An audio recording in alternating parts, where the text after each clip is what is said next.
Bonjour à tous, bonjour à toutes. Je suis ravie de vous présenter aujourd'hui un topo sur les maladies vectorielles à tiques en région Grand Est. Je m'appelle Elisabeth Beau, je suis médecin, je suis infectiologue au CHRU de Nancy, où je coordonne le centre de référence des maladies vectorielles à tiques de la région Est de la France, avec également les hôpitaux universitaires de Strasbourg et en particulier le professeur Hansmann. Je remercie les organisateurs pour cette proposition d'intervention dans cette journée. Aujourd'hui, je vous propose d'abord de vous donner quelques données épidémiologiques récentes sur différentes maladies vectorielles à tiques dans le Grand Est. Ensuite, je vous présenterai deux études de séroprévalence retraçant un petit peu l'exposition professionnelle aux maladies vectorielles à tiques. Et puis, je finirai par décrire le parcours de soins. Commençons donc par parler des maladies. La première dont je veux parler s'appelle Tibola. Donc quelques mots de présentation clinique, mais c'est pas l'objet franchement du topo aujourd'hui. Aujourd'hui, c'est plutôt de parler d'épidémiologie, donc je serai assez brève sur la présentation clinique. Mais ce qu'il faut savoir pour le Tibola, qui est une maladie bactérienne, une rickettsiose, elle est caractérisée par une piqûre de tique au niveau du cuir chevelu. C'est une tique du genre Dermacentor qui donc pique au niveau du cuir chevelu, qui va après que la tique ait été retirée, on constate une escarre aussi d'inoculation. Et puis rapidement des adénopathies dans le territoire de drainage, donc des ganglions la plupart du temps en région cervicale. C'est une maladie qui est bénigne, qui a comme principale complication une alopécie, c'est-à-dire que les cheveux peuvent ne pas repousser à l'endroit de l'ancienne escarre d'inoculation. Mais voilà, la plupart du temps, ça se résume à ces deux éléments cliniques, l'escarre d'inoculation au niveau du cuir chevelu, les ganglions dans le cou. Parfois, il y a d'autres signes, notamment une éruption cutanée, parfois de la fièvre, mais c'est non systématique. Alors, parlons un petit peu d'épidémiologie en ce qui concerne le Grand Est. Donc ici, c'est une étude que nous avons menée dans toute la partie nord-est de la France. Donc nous sommes allés, en fait, nous avions l'impression sur l'année 2021 d'une sollicitation plus importante sur l'astreinte de maladies infectieuses dans plusieurs hôpitaux de la région Grand Est.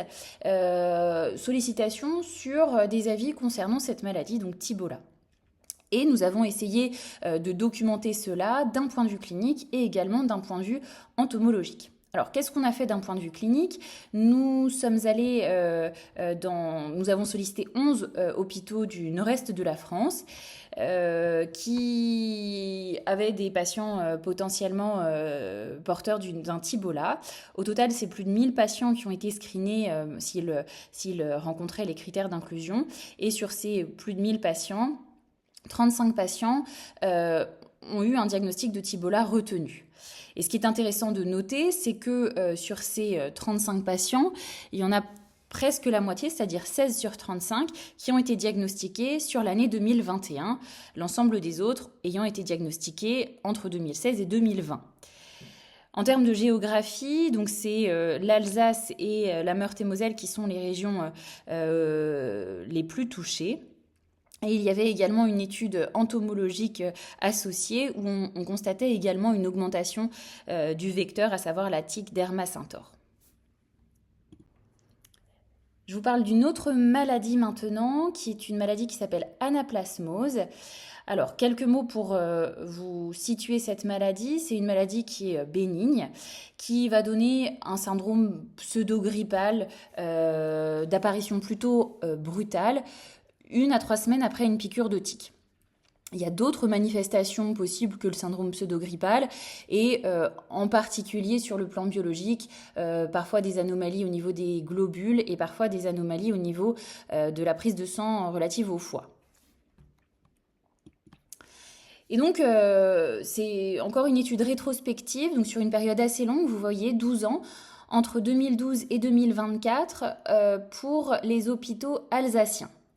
Cette étude rétrospective, je le répète, a identifié sur cette période longue 39 personnes qui étaient porteuses d'une anaplasmose Il s'agissait principalement d'hommes, 63% d'hommes, qui avaient un âge moyen, enfin médian, à 60 ans environ.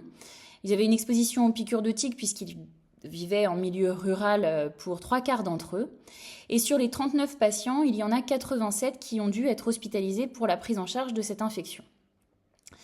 En termes de traitement, 29 de ces patients sur les 39 ont reçu de la doxycycline, qui est le traitement recommandé, et l'ensemble de ces personnes a évolué favorablement.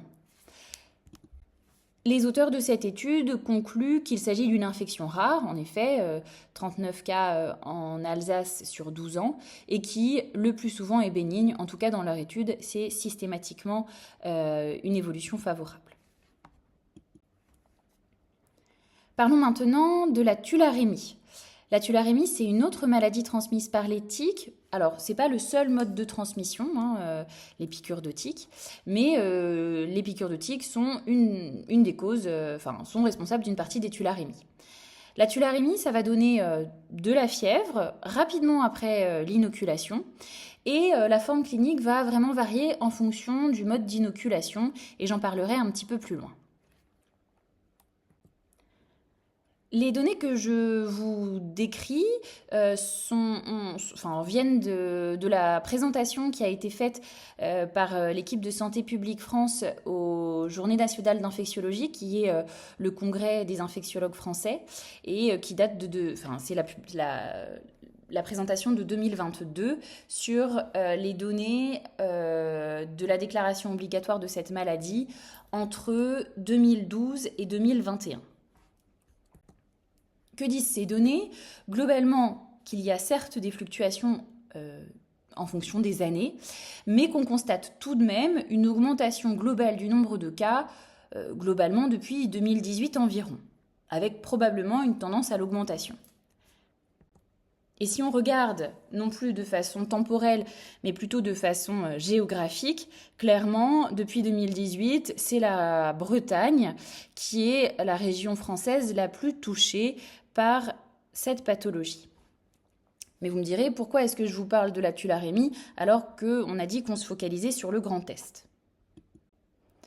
Eh bien parce que cette étude a été publiée récemment et est une étude rétrospective qui concerne l'Alsace. En fait, c'est une étude bicentrique sur les hôpitaux de Strasbourg et de Colmar qui a été menée sur les patients de 2024. En fait, ils ont eu une impression, là encore, d'augmentation du nombre de cas de tularémie sur la période et ils ont voulu la documenter. Alors, au final, sur l'année, ils ont diagnostiqué dans ces 2 hôpitaux 10 cas de tularémie. C'était la plupart du temps des hommes, avec des présentations cliniques variables. Je vous l'expliquais, la présentation clinique varie en fonction du mode d'inoculation. Et donc là, les cas de tularémie qui ont été décrits dans cet article sont 3 formes ulcéro-ganglionnaires. Donc, il y a un ulcère dans le site d'inoculation et des ganglions dans le territoire de drainage. 3 formes ganglionnaires, donc juste des ganglions. 2 formes oropharyngées, donc qui donnent une atteinte au niveau oral ou pharyngé, et qui, le mode d'inoculation est généralement par consommation d'eau ou d'aliments contaminés. Et enfin, 2 formes pulmonaires, dont une forme avec une bactériémie, qui est la forme la plus grave. C'est des patients qui étaient exposés aux piqûres de tiques pour 3 d'entre eux, mais qui avaient également des activités en extérieur pour 3 d'entre eux, et des contacts ou consommation d'animal contaminé dans 2 cas. Alors, qu'est-ce que ça dit de savoir s'il y a une augmentation ou pas ? Globalement, sur l'année 2024, les 2 hôpitaux, donc de Strasbourg et Colmar, représentent à eux seuls 30% de tous les cas du nord-est de la France sur l'année. Et ça revient à 6,7% des cas en France en 2024, ce qui est assez étonnant, et qui sont des chiffres probablement assez fiables, puisque, je vous le rappelle, il s'agit d'une maladie qui est à déclaration obligatoire. Sur les 9 patients qui ont été pris en charge dans ces 2 hôpitaux, l'évolution a été favorable pour 9 d'entre eux. Il y en a un qui est décédé. Il s'agissait d'un patient âgé qui avait de multiples comorbidités et une forme particulièrement sévère de maladie. Parlons maintenant de l'encéphalite attique. Il s'agit d'une maladie virale, contrairement aux autres maladies que j'ai décrites précédemment, et une maladie dont l'incubation varie entre 1 à 6 semaines après soit la piqûre de tique, soit la consommation de lait non pasteurisé, et qui est caractérisée par une évolution qui est dite biphasique. Je m'explique. Cliniquement, d'abord, les personnes porteuses de cette maladie vont présenter un syndrome pseudo-grippal qui est tout à fait aspécifique d'une quelconque maladie.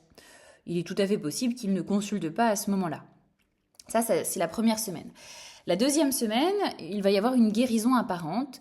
Et la troisième semaine, là, les personnes vont avoir des symptômes neurologiques, soit méningite, soit méningo-encéphalite, avec beaucoup de symptômes possibles, associés à de la fièvre, et qui, là, est un tableau qui conduit généralement les personnes à l'hôpital. Il s'agit d'une maladie qui est sévère, avec jusqu'à 20 à peut-être même 40% de séquelles de la maladie après à la fin de l'hospitalisation. Alors, quid du grand test? Donc, je vous le disais, c'est une maladie à déclaration obligatoire depuis quelques années, et chaque année, le nombre de cas augmente. Ici sont présentés sur cette carte les cas d'encéphalite déclarés en 2024 par département, et ce sont des données qui sont issues de Santé publique France. Ce qu'on peut constater, c'est que c'est toute la façade est de la France qui est la plus touchée par cette infection. En termes d'exposition professionnelle, on a également des données intéressantes que je souhaite partager aujourd'hui. Sur l'ensemble des 55 cas d'encéphalite déclarés en 2024, il y en avait 16 qui avaient une exposition professionnelle. C'était des éleveurs de vaches, de chèvres ou de brebis dans 8 cas. Il y en avait 5 qui travaillaient soit dans le milieu, qui travaillaient dans le milieu de la culture de végétaux, et un qui était une personne qui était retraitée de l'agriculture. Enfin, j'aimerais vous parler de la borréliose de Lyme, qui est une infection bactérienne qui est bien connue, qui a pour l'érythème migrant une incubation qui varie entre 3 et 30 jours après la piqûre de tique, et qui a des formes cliniques qui varient en fonction du stade de la maladie, soit précoce, phase localisée ou précoce qui est l'érythème migrant, soit après des phases disséminées, précoces ou tardives, avec différents organes qui peuvent être atteints potentiellement. Alors parlons un petit peu de l'évolution de cette maladie. Alors j'ai choisi ici de vous partager les données nationales présentées ici par le réseau Sentinelle, donc qui est un ensemble de médecins généralistes répartis sur l'ensemble du territoire français et qui rapportent certaines maladies, et notamment pour ce qui est de la borréliose de Lyme, elle est surveillée depuis l'année 2009, et donc on a le nombre de cas de borréliose de Lyme diagnostiqués par ce réseau depuis cette année. Il s'agit principalement de formes localisées, donc l'érythème migrant. Et ce qu'on peut constater, c'est que globalement, c'était stable jusqu'en 2016. Puis, il y a une augmentation du nombre de cas de borréliose de Lyme en France jusqu'en 2018-2019. Et depuis cette date-là, on a un arrêt de l'augmentation de l'incidence et peut-être même une diminution de l'incidence. Mais si on regarde un petit peu de façon géographique ce qu'il se passe, ici ce sont les mêmes données mais présentées de façon géographique, ici pour l'année 2020 et pour les années suivantes dans les diapositives que je vous présente. Et ce qu'on peut constater, c'est que les deux régions les plus touchées sont le Grand Est, le nord-est de la France et également le centre de la France. Donc ici c'est l'année 2020, ici l'année 2021, 2022 et 2023. Donc, si on parle un petit peu des maladies vectorielles à tiques, clairement, on a un certain nombre de maladies transmises par les tiques qui ont une surreprésentation dans le Grand Est de la France. Maintenant, je voudrais vous présenter deux études qui reviennent qui sont des études de séroprévalence, qui sont donc le reflet de l'exposition des personnes, et elles s'intéressent aux professionnels exposés aux piqûres de tiques.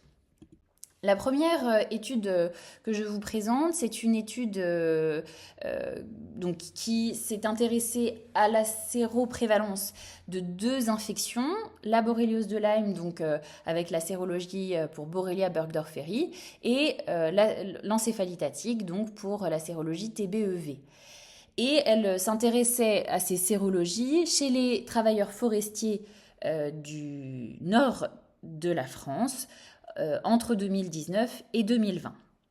Globalement, il y a environ 1700 travailleurs forestiers qui ont été inclus dans cette étude, avec principalement des hommes, 94% d'entre eux étaient des hommes, qui avaient un âge médian à 45 ans. Quelques mots sur les caractéristiques générales des personnes qui ont répondu à cette enquête de séroprévalence. Donc c'était des personnes clairement très exposées aux piqûres de tiques, puisque presque 80% d'entre eux passaient plus de 20 heures par semaine dans la forêt. 70% d'entre eux environ avaient été piqués par une tique dans les 12 derniers mois, une ou plusieurs. Ils avaient constaté un érythème migrant dans les suites d'une piqûre dans 8% d'entre eux dans l'année. Et en termes de prévention, qu'est-ce qu'ils faisaient? 62% d'entre eux utilisaient des vêtements protecteurs, 25% d'entre eux utilisaient des répulsifs. En revanche, l'inspection cutanée était très suivie à 74%. Il y en avait 98% qui retiraient rapidement la tique quand ils la constataient.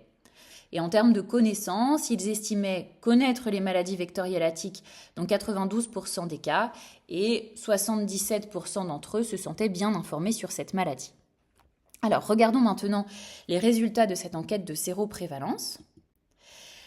Commençons par les résultats de la sérologie de Lyme.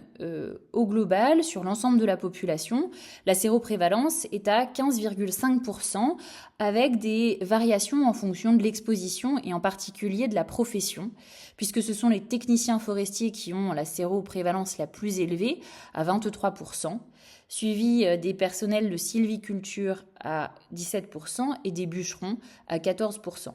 De façon assez attendue, on constatait une augmentation de la prévalence avec le nombre d'années d'exposition, mais aussi la durée hebdomadaire d'exposition aux piqûres de tiques. Je profite ici de faire une petite aparté sur la sérologie et sa signification. Une sérologie positive, ça ne veut pas dire maladie de Lyme. La séroprévalence estime l'exposition à la borréliose de Lyme, mais n'estime pas le nombre de personnes malades de cette maladie, puisqu'en effet, dans la plupart des situations, après un contact avec cette bactérie, il va y avoir soit une infection avortée, qui pourtant sera responsable d'une sérologie positive, mais en tout cas pas d'une maladie, ou bien de l'apparition d'un érythème migrant qui pourra être tout à fait détecté et traité, et la sérologie restera positive, mais la personne ne sera pas malade. Donc j'insiste ici bien sur la différence entre une sérologie positive et une maladie de Lyme, qui sont deux choses très différentes, et ce n'est pas ce qu'on étudie ici avec cette étude de séroprévalence. Les résultats ici pour l'encéphalite qui sont vraiment nettement inférieurs, puisque la séroprévalence était à 0,14% sur la population. Tous les patients qui avaient une sérologie positive pour l'encéphalite étaient d'ailleurs négatives pour la borréliose de Lyme. Et c'était des personnes très exposées avec plus de 20 ans de travail forestier. Et les régions concernées étaient la Franche-Comté et les Pays de la Loire. Passons maintenant à la deuxième étude, qui est une étude de séroprévalence, là encore sur les personnels forestiers en France, mais uniquement en région Grand Est, puisque c'était Alsace, Lorraine, Champagne-Ardenne, Bourgogne-Franche-Comté. C'est une étude qui est plus ancienne, puisqu'elle a été menée entre 2002 et 2003. Mais l'intérêt, je pense, de cette étude, c'est qu'il y a 7 pathogènes qui ont été testés ici, s'ils étaient donc transmissibles à l'occasion d'une piqûre d'Ixodes ricinus. Au total, c'est près de 3000 travailleurs forestiers qui ont été inclus. Et voici les résultats de séroprévalence. Globalement, environ 14% de séroprévalence pour Borrelia burgdorferi, l'agent de la maladie de Lyme, avec comme facteur de risque retrouvé l'âge supérieur à 55 ans, une zone de travail en Alsace ou en Lorraine et une profession de bûcheron. Les autres maladies étaient beaucoup moins fréquentes, puisque les séroprévalences étaient beaucoup moins élevées, puisque la sérologie Francisella tularensis, donc qui est l'agent de la tularemie, était retrouvée, l'incidence était à 5,7%. Et pour l'encéphalite, c'était encore plus bas, à 2,3%.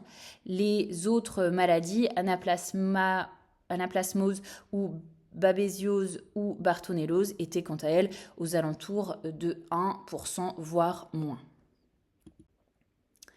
Quelques mots du parcours de soins pour finir.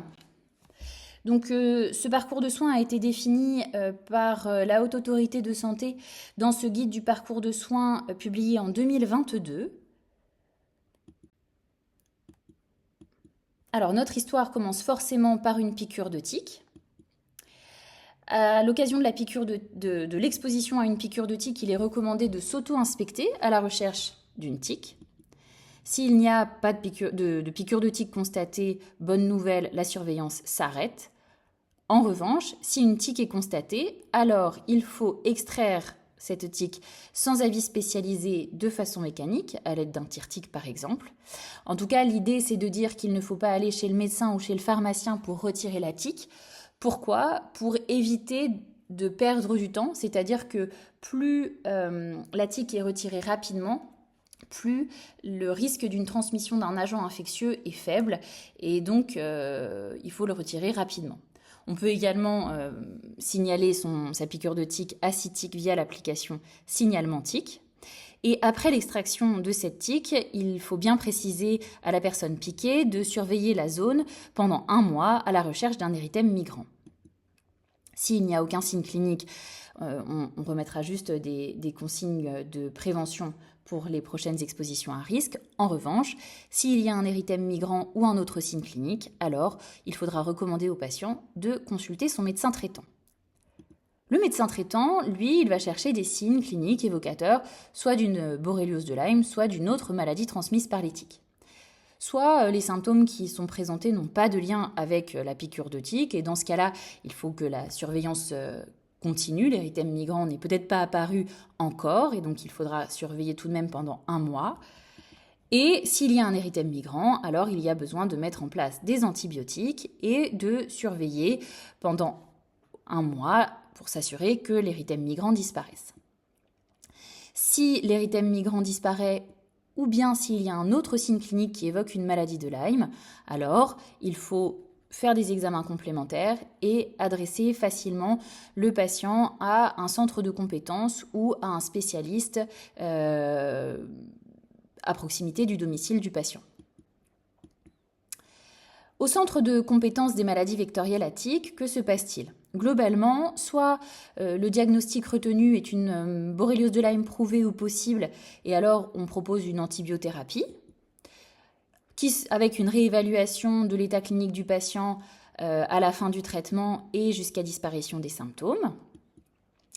Mais s'il y a des symptômes cliniques qui persistent après le traitement pourtant bien conduit, et ou que des diagnostics différentiels doivent être évoqués, alors on peut adresser le patient dans un centre de référence des maladies vectorielles à tiques, où la prise en charge sera pluridisciplinaire, avec possibilité également de réunions de concertation pluridisciplinaires, éventuellement d'inclusion dans des protocoles de recherche. Quelques informations justement sur les centres de référence. Il y a un site internet qui est consultable à l'adresse www.crmvt.fr avec notamment la possibilité d'avoir les coordonnées des centres de compétences et de référence des maladies vectorielles à tiques juste en cliquant sur le bouton « Prendre un rendez-vous » et en indiquant son lieu de résidence.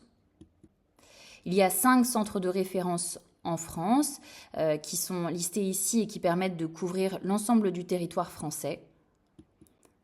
Et ces centres de référence ont des missions d'expertise, de prise en charge de recours sur les maladies transmises par l'éthique, mais également de coordination et de communication et de partage d'informations sur ces pathologies, et des missions plus académiques d'enseignement et de recherche. Je vous remercie pour votre attention.